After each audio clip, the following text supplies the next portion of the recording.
Hello Boro fans, welcome to BoroFanTV and the third half with me, James Hutchinson. Tonight in International Week I'm joined by Boro and England fan Lee Bailey. Welcome to the show, mate. Cheers. We're going to look at the differences between following club and country, hopes for this summer's World Cup, and also discuss a massive weekend ahead for the Boro in their quest to secure a place in the end of season playoffs.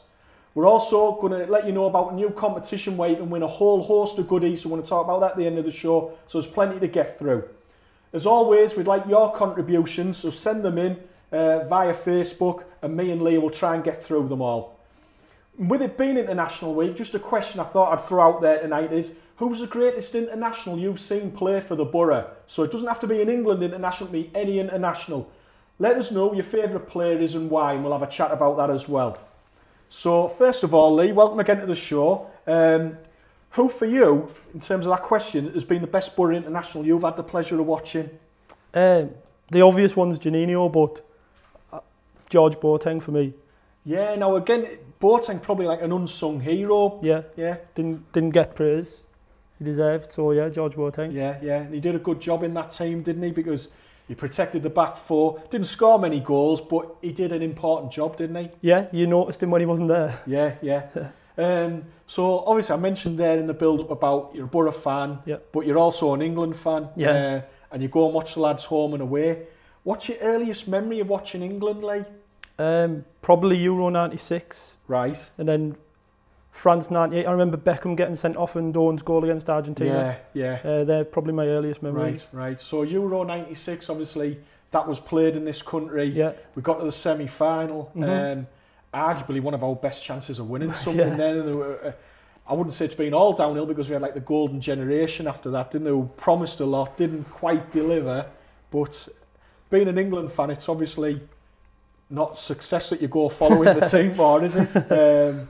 I mean, what's different between following England to say following the Boro? Because I know you go to Boro home and away games as well. So what's the difference between the two, Lee? I like the travel with England because it takes me places I'd never go to usually. Like I've seen countries and cities that I would never have dreamed of going to before I started doing England. Yeah.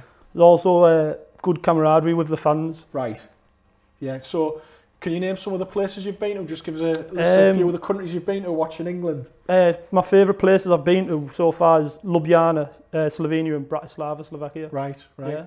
Now, a lot of fans might say, oh, well, they're not exactly like glamorous places in terms of like the football matches or the fixtures themselves, but there's a lot more to just the football, isn't there? Yeah. Like I said, you're seeing a new city, you're experiencing a new place, new cultures, and the travel involved. Yeah.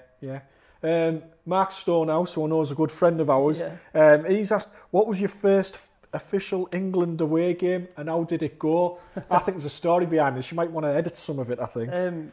Scotland away, Wayne Rooney goal.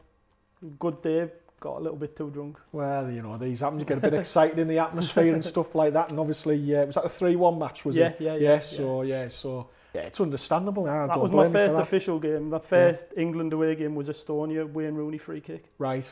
So 2014, I think that was. Yeah, good stuff. A lot of being a football fan is obviously about devotion and loyalty, but I mean, I think following England, and especially following them abroad, that like requires an even greater level of commitment.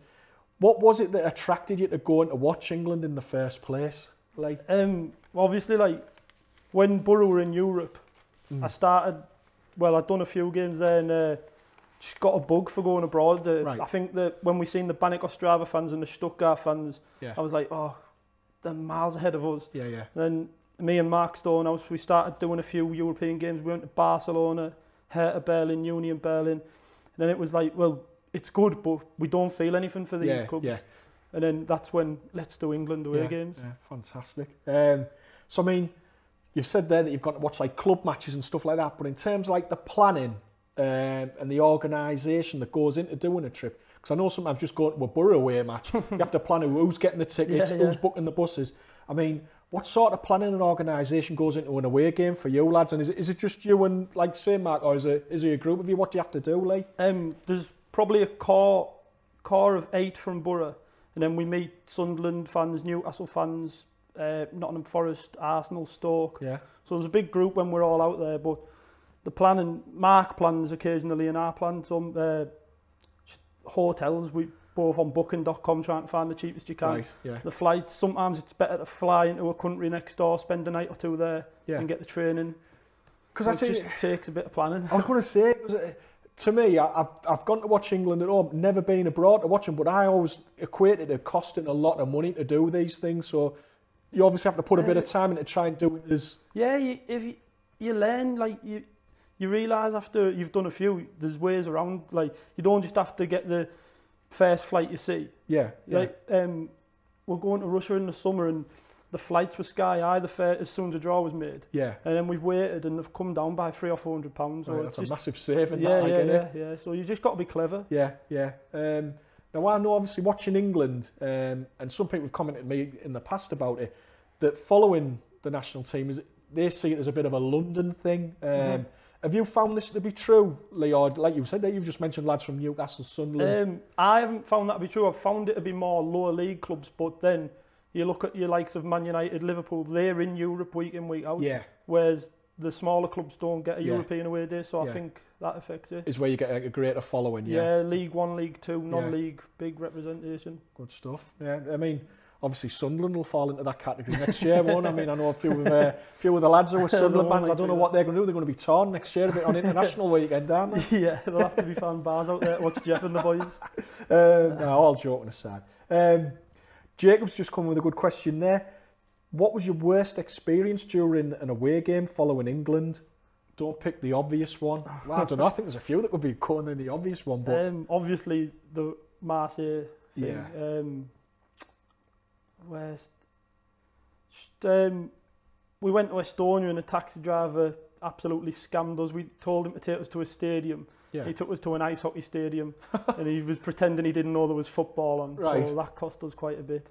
But like I said, you begin to learn. That was our first ever one. Like you begin to learn stuff. You know. And I suppose maybe in Estonia, ice hockey probably is like I think their it's national one of their sport, national sports, So going on from that, on the opposite side of the coin, what's been your most memorable experiences following England? When we beat Germany 3-2 in Berlin, we were 2-0 down. Right. I know it's just a friendly, but to beat them when you're 2-0 down in their own back garden, that was probably the best I've had so far.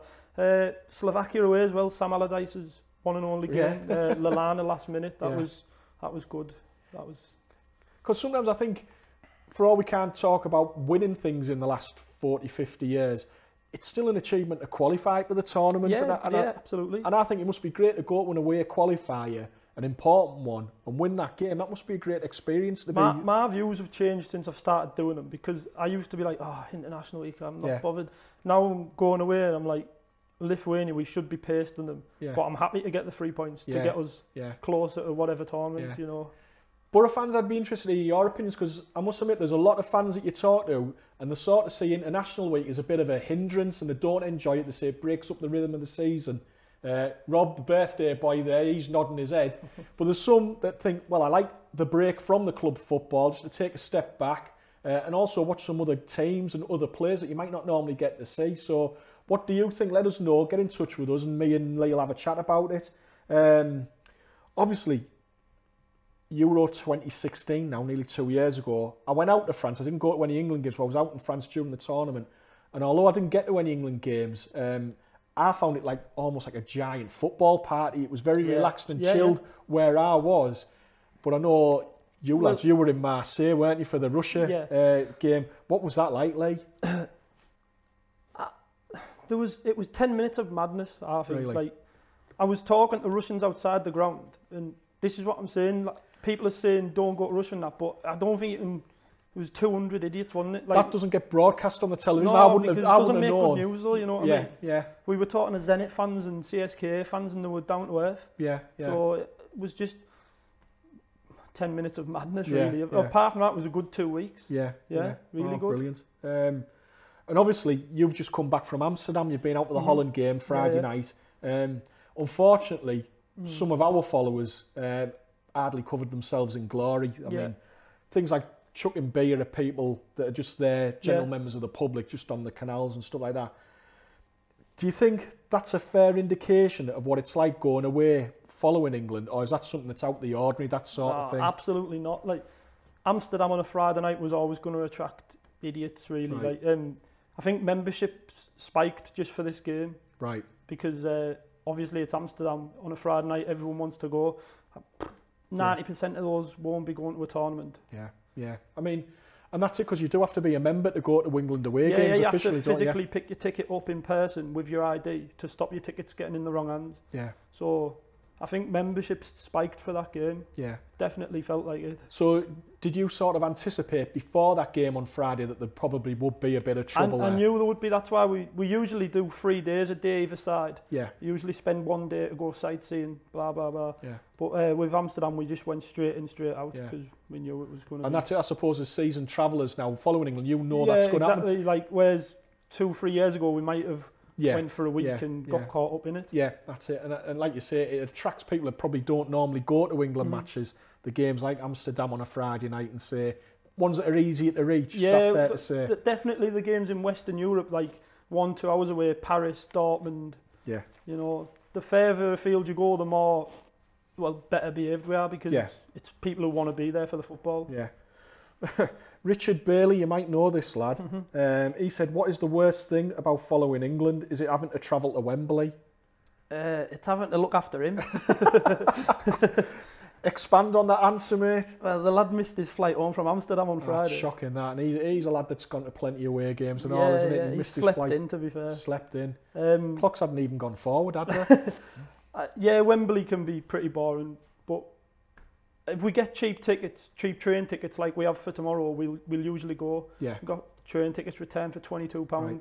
So that's not too bad. And do you get? There used to be things like where you used to get caps or something if you go to home. Does that still happen where you get like? Yeah, it's like for going to games. It's a loyalty point. So like, for going every game you go to, you get caps.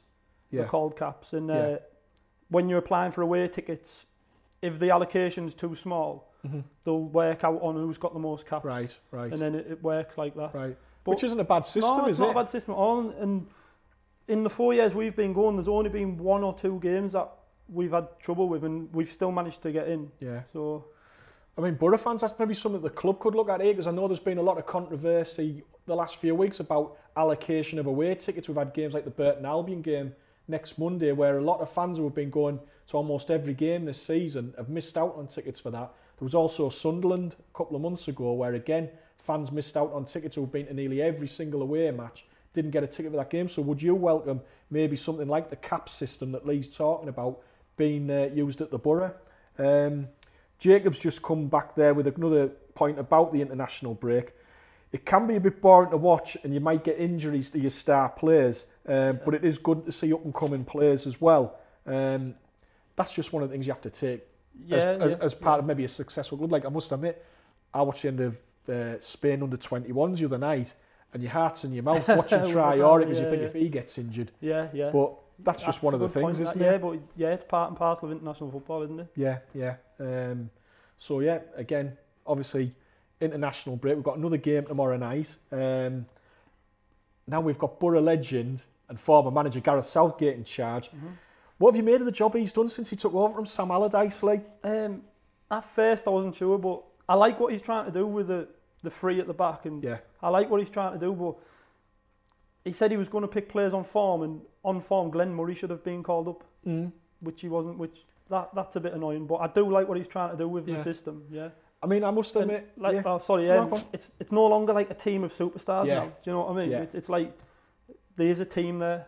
So I like what he's trying to do. Yeah, and I mean, he came in for a lot of praise. There was a lot of people before the game thinking, I'm not so sure. But Jordan Pickford, I mean, he played, was it the Germany game he played at Wembley? Kept 2 clean sheets. Played well in both games, hasn't he? And to be honest, I wouldn't have any qualms about him being in goal in the summer. I would start him. I would start him. Whereas you think maybe in the past, managers such as Roy Hodgson would have probably gone with the tried and tested players. He would have probably played Joe Hart, wouldn't he? But Joe Hart, for me, shouldn't be going after this season. He hasn't deserved it.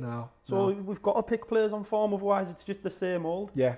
I mean, it's quite encouraging at the minute. I think that, like you said, there's not a team of superstars yet. And I think the fans now, after maybe 10 years ago, where people always went into tournaments expecting us to do really well, I think people are quite realistic now about England. Expectations have dropped. Yeah. I don't expect to see them win anything for a long time. Yeah. So,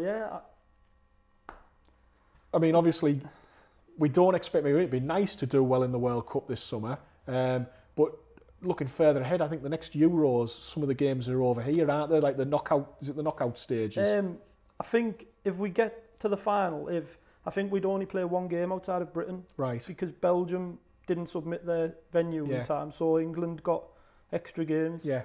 So that might play a bigger part in us doing well in that tournament if we've got more games at home, because to be honest, we don't lose that many games at home, do we? No, not really. I don't know exactly, so don't quote me, but I think it'd be 2 games at Wembley in the groups, 1 at Hampden Park. Yeah. Then I think the knockout, the quarters is away, then I think the semis and finals is back at Wembley. Yeah, yeah. So it could benefit us. Yeah, because it does account for a lot, I think, home average, because I think in the summer, I don't think Russia are an exceptionally good team. I think they've had a kind draw in the group. Yeah. But they'll probably overachieve because of the home advantage. Yeah, definitely. And just like talking about the World Cup in the summer, obviously we mentioned there about Marseille. Was there any point where you thought, you know what, I ain't going to this World Cup because of what happened in France? Or was there ever any doubt in your mind about going? Like, no, from day one I've said I'm going. Like, I don't think you can judge 200 Russians on a full nation. Like I said, I was talking to fans outside the ground, and they were like apologising for it. Right. So I think, no, I'm going to go with an open mind. Yeah. Just see what happens. Yeah. Just switching things back to the Boro, Paul James is coming with a question here. Is there any up-and-coming future Boro players that stand out for you, or anyone that you think is maybe just below the first team at the minute, or anyone you've seen or heard about that you're looking forward to? Steve Walker, the young lad, he's scored 2 for the under-18s for England, I think, the other night. Against Qatar. He's been banging them in for the under-23s this season as well, hasn't he? I think he's both-footed as well, so I wouldn't like to be marking him. Do you know what, it's a funny thing with the Boro, I think, in terms of young players, we don't often seem to produce a centre forward. I know. Centre halves, we can churn them out non-stop. And obviously, at the minute, goalkeeper-wise, Ainsley Pears, Stephen Pears' son, doing a great job at Darlington on loan there. He's keeping clean sheet after clean sheet. Do you think Pulis is the type of manager who'll bring them through? Young lad, it'd be certainly not this stage of the season, I don't think, but maybe further down the line, possibly. But then again, if you look at his past track record, he seems to go tried and tested, doesn't he? Yeah. That's my only worry. That'd be my worry if I was one of the young lads. Yeah. I mean, there's already word going out. I mean, maybe it's just easy to make that link, but players from West Brom that he's formerly had have been linked with the club in the summer. I think that just could be lazy journalism. Yeah, quite possibly. Going back to Russia then, Lee. Obviously, give us an idea of like your travel itinerary, because I think, is it 2 group games you're going to at the minute? Yeah. So we're flying from Luton Airport to Moldova. I think that's Chisinau. And we're staying there for a night. Then onwards to Moscow. Then down to Volgograd for the first game. Right. Then we're back to Moscow to do a bit of tourist stuff. Then we come home for a week. Then we go into Kaliningrad for the Belgium game. Right. That's like that's a little outpost. It's not actually connected to Russia. It's part of Poland, more or less, but it's Russian territory. Yeah. So I think that's been oversubscribed. A lot of people want to go to that because it's not actually near Russia. Right, yeah. So if you look on the map, it's nowhere near Russia, Kaliningrad. Because it's such a vast country, isn't it? Yeah, well, we underestimated it it's our first World Cup, my group, and we totally underestimated it. Yeah. There's trains like from Moscow down to Volgograd, and they're 19-hour trains. Frightening. It's just crazy, man. It's just madness, isn't it? Well, that's it. You think if we had a tournament in this country, you can get from one end of the country to the other in about 5 hours, can't you? I still think it'd be an experience doing the 19-hour train. Yeah. Certainly with some of the lads you're going with, definitely. That Richie Bailey, yeah. Getting on to the football matters, how do you think they're going to do this summer, Lee? I know you said earlier about like people's expectations are quite realistic. I'm putting it out there. I think we'll top the group. Top the group? Well, that's a big shout. I think we will, mate. I think Belgium now have got that golden generation, and I think they're going to struggle a bit like we did with our golden generation. Yeah. That's wishful thinking, but... No, I think my concern personally is that first game against Tunisia. I think Panama... I think even Panama, though, they're an unknown... Well, yeah, and that's it. You don't know what you're going to get. Maybe playing them first. Be beating them, say, don't you? But if you played them first, they could be like, absolutely. I think opening game, they'll be like absolutely revved up. So that might be a tough one for Belgium. I just think that Tunisia game, we've got to win it. And I think if we do win it, then you're more or less... But I think if we go through, I'm not sure, but I think it's either Poland or Colombia. That's right, in the second round. They're both winnable games. I think it's then from the quarter-final onwards, but if I'm being honest, I think if someone offered me now a place in the quarterfinals, if someone, I'd take that. I would 100% take it. I mean, it's like 3 weeks of like having an interest in the tournament. A few days out in the pub. I think that'll be our limit. I think that's our limit at the minute. Quarters. Yeah. And I think that's a fair achievement because, I mean, we've had, I would say, well, I don't even think it's arguable, better teams and squads in the past that haven't reached that level. Well, like we said earlier, better individuals, but this is the first time in a good 10 years we've had a team, I think. So we've got that to look forward to, and obviously this will be like your first World Cup. Yeah. What you're expecting from World Cup? Because obviously you'll have seen plenty of World Cups on the telly before. And well, like you said about France, it's just a big carnival atmosphere. And I'm hoping it's going to be like that rather than what the press are telling us it's going to be like. But in fairness, they've done that before other tournaments, not just this one. They did it before Brazil, South Africa. I know a few lads who went to Ukraine and Poland, and there was a big documentary with Sol Campbell, if you can remember. That's right, yeah. And like I know lads who were playing like 11-a-side games of football with the locals and that. You know, it's all. I think it's just scare tactics. Yeah, but and you've got to take as you find when you get over there. Yeah, of course, yeah. And at the end of the day, these countries, it's a big party. Them, they want to enjoy it, so they're going to make the most of it. And I don't think they'll want to be looking bad in front of the eyes of the world. You know definitely. I like that. Mark Stonehouse. This is the longest I've seen Lee off his mobile for. He's trying to say there. Comparing you with Britta Sombalonga there, I think, mate. So obviously, we've got that to look forward to in the summer. Bringing it back to home though, and the Boro at the minute, they've got like 8 massive games now before we finish the season, mate. And this weekend, it's as big as it gets. Wolves Friday night at home, followed by Burton on Monday. We're in the final playoff spot at the minute. What you'd expect to happen in these next 2 games, firstly? I want to say 6 points, but it's never that easy with Boro. No. I think we can beat Wolves. Do you know what? It's so funny. The last few weeks, people have been getting more and more 2-1, Rob. Rob, now you've been nailing it on the last few weeks with your predictions. 2-1 Boro. That wasn't 2-1 to Wolves, was it? 2-1 Boro. I think we could beat them, but then it'd be typical of Boro to go and beat Wolves and mess up against Burton. So I'll say 4 points out of the 2 games. I would settle for 4 if I'm being honest. I don't think we'll slip below 6 now. Now that we're in there, I don't think we will. I don't think Pulis would let it happen. And that's a big transformation from like a month ago, because I'll be honest, I was like thinking we're always just going to be, say, 1 or 2 points behind, but we're always going to be playing catch up. Yeah. Yet now the more and more people you talk to seem really confident that we're going to get top 6. And like you say, that Wolves game, again, I would say a month ago people had said there's no chance against Wolves. But having seen them recently, they have had a bit of a wobble. Now, maybe the international breaks come at a good time for them. But we normally have a good record under the lights on a Friday night as well, especially on Sky. And I think there'll be a good crowd. I was surprised I heard at the weekend that Wolves have only sold 1,400 tickets so far. I was surprised. Did you expect them to bring more, do you think, because it's on Sky? I think if it was a Saturday, I think they would have sold out. The Friday night. That'll be why, won't it? I would have expected more for a team at the top. But like the Friday night, that's why. And you're quite confident then, obviously, about us making the playoffs. You think we're going to do it, mate? I don't think we'll slip below 6 now. Right. I don't want to jinx us, but I don't think we will. So obviously playoffs. I think the playoffs this year is harder than when we got to Wembley. Right. A lot harder.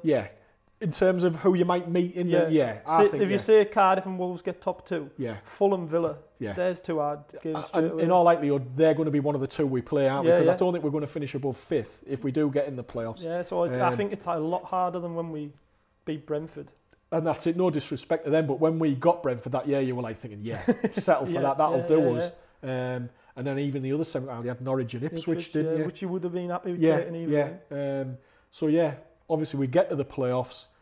If you had the choice, who would you rather play out of Fulham? I know we're getting a bit ahead of ourselves here, but who would you play out of Fulham or Villa? I think I'd take Fulham because I think at the Riverside we tortured them. They got the last minute penalty. Whereas I think Villa were like quite strong and quite good at the back. They're an experienced team, aren't they? They've got a bit of know-how. I know Fulham are the form team, but just going off what we've seen. I just think, obviously, Villa, Steve Bruce in charge, he's done it before. He's got promoted a lot of times. I think maybe rather play them in a one-off game rather than playing them over 2 legs. But all to be seen. So you think maybe 4 points? What do you reckon then? Point on Friday, 3 at Burton? I'm going to go 3 on Friday, 1 at Burton. Unbelievable, I tell you what. that wouldn't shock me in a way, because obviously Burton are scrapping for the lives. Do you think the same as well, Rob? You know, it wouldn't surprise me, because they're scrapping for the lives, aren't they? Under the lights at the Riverside, we win a lot of them, most of them. Yeah, but it is going to be a tricky weekend, but it's the same for everyone, isn't it? Because everyone's got 2 games in a short space of time. And I think this weekend will go a long way to maybe sorting out a few teams' futures. I mean, you've got Millwall coming up on the rails. Yeah, they want to watch. Yep, Sheffield United, Preston aren't going away. Bristol City, and we've got a few of those. We've got 3 of those. I think Preston and Millwall are the ones who could sneak in, I think. Really? Yeah, that's what I think. So are you thinking Derby might drop out? Every year, bottle jobs. Unbelievable, aren't they? Every year. Yeah, it is.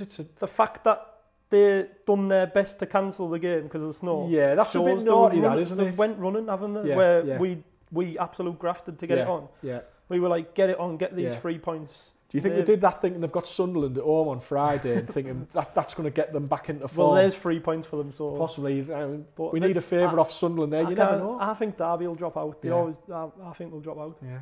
Oh, nice one, mate. So, talking about things closer to home, there was another big winner at the weekend. Stockton Town. Big congratulations to our mate Jason Hamilton, who was on the show a few weeks ago. They overcame Mask United after 2 titanic struggles to earn a place in the FA Vars final at Wembley against Thatcham Town on May the 20th. But both sides have done Teesside proud, and I hope Mask United now go on to win the Northern League. And hopefully for Stockton, theirs will be the first of 2 wins for Teesside clubs in the space of a week at Wembley. Just something else I need to mention as well. I know in the last few weeks we've said about subscribing to our YouTube channel and liking us on Facebook and Twitter to be in with a chance of winning 2 season tickets for the Boro next season. We're actually going to extend the time on this now because we've had some more prizes come in to go alongside those 2 season tickets. So you can now win a voucher for 2 to 2 of the stadium, vouchers for meals at Manjaro's, £25 voucher for the club shop, a voucher for 2 sessions at Premier League player football. So there's loads of other things. There's a goodie bag, and you'll also come into the show. You get collected by the lads in the BoroFanTV van, and you'll get a chance to present a show here one week as well. So there's a whole load of things you can do there. So make sure you subscribe to our YouTube channel and like us on Facebook and Twitter to be in with a chance of winning those things. Also this week, on Thursday night, we've got Off the Bench, which is coming from the Star on Southfield Road. So make sure you get yourself there. There'll be plenty of drink, food on offer, loads of Boro banter and chat about the lads and the team. So that's to look forward to on Thursday night. What I want to say as well, big happy birthday to our mate over there. Rob does a cracking job every week for the station here, out and about on location in here, gets his predictions right, doesn't get his lottery numbers, but he's a good lad. So yeah, big shout out to Rob on his birthday. He hasn't told us how old he is. So Lee, you said top 6. Final word, top 6, get to the playoffs. Do you think they can do it this year, the Boro? Yeah, I think under Pulis they can, yeah. Yeah, definitely. You just think he might have that magic touch to like get the results in certain like key games in a semi-final? He doesn't seem to take no for an answer, does he? So yeah. I think, I think he'd be like someone that you wouldn't want to come up against. I think we're maybe a team that some teams in the playoffs would think, do you know what, I wouldn't fancy facing the Boro. I think we won't drop below 6. Yeah. Whether we go up, I don't know. Yeah, well, we'll keep our fingers crossed, mate. Thanks very much for coming on the show tonight, Lee. And enjoy your travels, home and away. Yeah. Hope you have a great time. It'd be nice to get you back on maybe in the summer after the World Cup. But hopefully and have a chat then. Tell you what, if we win the World Cup, that'd be amazing. That would definitely get you straight onto that. But yeah, just fill us in on all the details about your trip out to Russia and how it all went, mate. Yeah. Pleasure to have you on the show. Thanks again for watching, everybody out there on BoroFanTV. Don't forget, we're back on next week. We're not quite sure what we're doing because obviously it's Bank Holiday Monday and we've got the game at Burton, but just keep your eyes peeled to BoroFanTV and we'll let you know what's happening next Monday night. Anyway, until then, Ren White, you and me, Monday at 6, BoroFanTV. UT.